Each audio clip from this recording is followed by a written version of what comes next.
What was the last conference you went to? For me, I just got back from Funnel Hacking Live.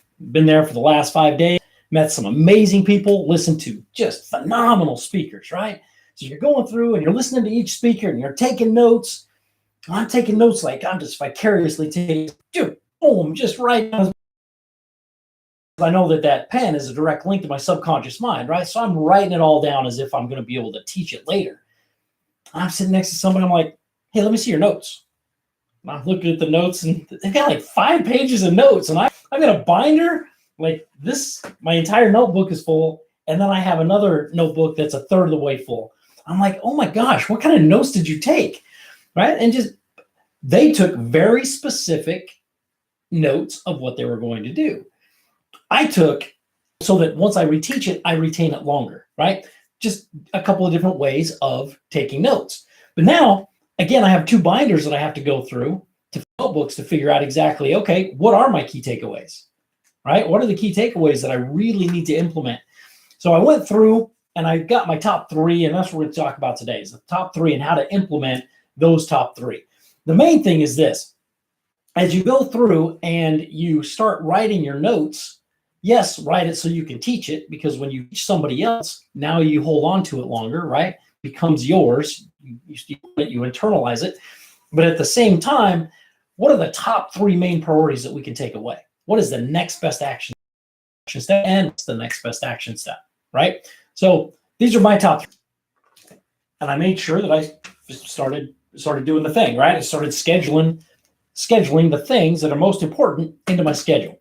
So all of the existing appointments that I have, all of the scheduled study time, my scheduled gym time, all of those things that I know I have to do are now on my schedule, right?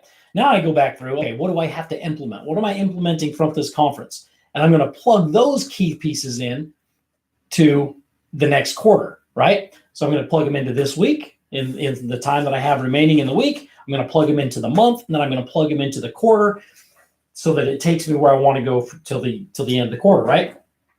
So what are some of the things? The number 1 takeaway that I took was from Tony Robbins, where he said, look, you've got problems. We all have them. However, if we solve those problems in small mastermind groups of 6 to 12, 15, just small groups. So if you get together once a week on a Zoom call, you get together once a week on a phone call, and each one of you is working through their problem, well, now you have 6 minds solving one problem. That's pretty good, right? Or you have 12 minds solving one problem. So it's the mini mastermind concept. That's the number 1 thing I'm going to implement. Now, how have I implemented it so far? Well, I currently have an accountability group, and we will transform that accountability group into solving problems at the same time, right? And then I've also was able to network with some folks that are like-minded. So different problems require different minds for solutions. So I'll have a couple of different masterminds, small ones, that we'll utilize to solve those problems.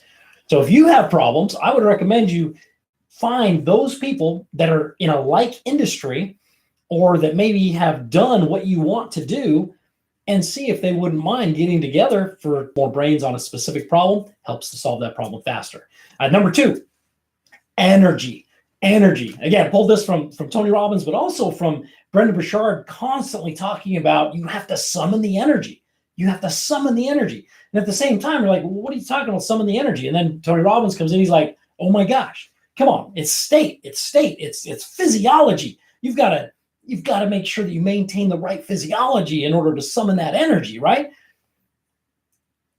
What I learned from Brendon was that every 50 minutes, 50, that we take a 10-minute break.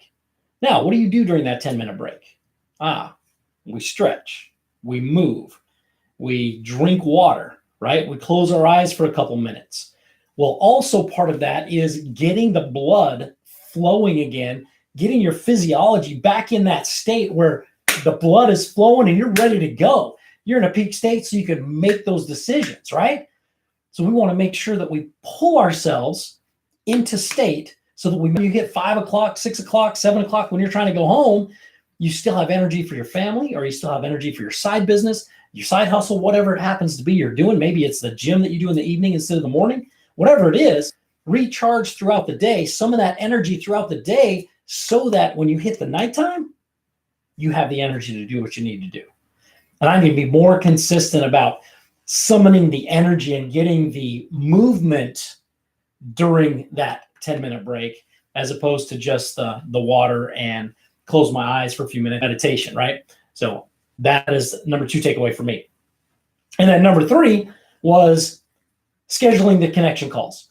So I went to this conference with the number 1 intention of finding people who can help me solve the current problems that I have on my plate, right? And there are a couple of problems that I'm just not very good at. I'm not good at building funnels, building sales funnels. Just not good at it. So I found several people that I've scheduled calls with for this week that I can go through, interview them, and decide which group I want to go with, which individual I want to build. You schedule the call, you get on the call, you interview the folks, and then make a decision, because we got to move forward, right? If you want to get anything done, we got to make the decision that we're going to do it, get it on the calendar. So these are just my top 3. I'm sure I will have many, many as I go through the rest of my notes. But these are the top 3 takeaways from the conference that I can immediately implement as we move forward. All right. I appreciate you guys watching today. Again, my name is David Adams with David Adams Speaks and People Steward Leadership. It's People Steward Leadership. What are you talking about? Look, the whole purpose is for me to inspire leaders so that their teams will also, we want to inspire leaders to embrace people stewardship. Now, remember, when we're talking about people stewardship, we're talking about leaders actually embracing their teams and treating them with love, treating them the way we want them to treat our customers. Because remember, if you work for me, you are my customer, because you're the one that is frontline with my customer, right? So you are my customer. That's it. So we want to inspire leaders to embrace people's stewardship so the teams will take personal responsibility for their own personal growth and development. Well, how do we do that? Again, you take the leader, and as the leader meets with their team at a minimum twice a month, and you have those one-on-one coaching sessions, and you go through your personal and interpersonal goals, your communication, those relationships grow. And as the relationship grows, and you know that I care more about you than I do about than just the business, right? That I care about you as an individual, as a human being. I care about your family. I care about what happens to you. You're more likely to do the work. You're more likely to do the work with your heart and your soul. You're not just coming to work to collect a paycheck, because you know you're a part of something that's bigger and better and badder than just yourself, right? And as we as leaders help our people feel that way, we can help them achieve amazing things. And in that conversation, we're able to communicate with them and inspire them to go home and study on their own, to learn on their own, to improve those skills that they need to take themselves to the next level, to take the course, whatever it is, to hire their own coach, right? Whatever steps they have to make to go to the next level, but they won't even know if we don't sit down and have those conversations, right? Very, very important. So again, when you go to a conference, go with a specific purpose. And how do we implement? Get it on the schedule, right? Review your notes, get it on the schedule, and then do the thing. Do it. I love you guys. Implement. And we will talk to you again tomorrow.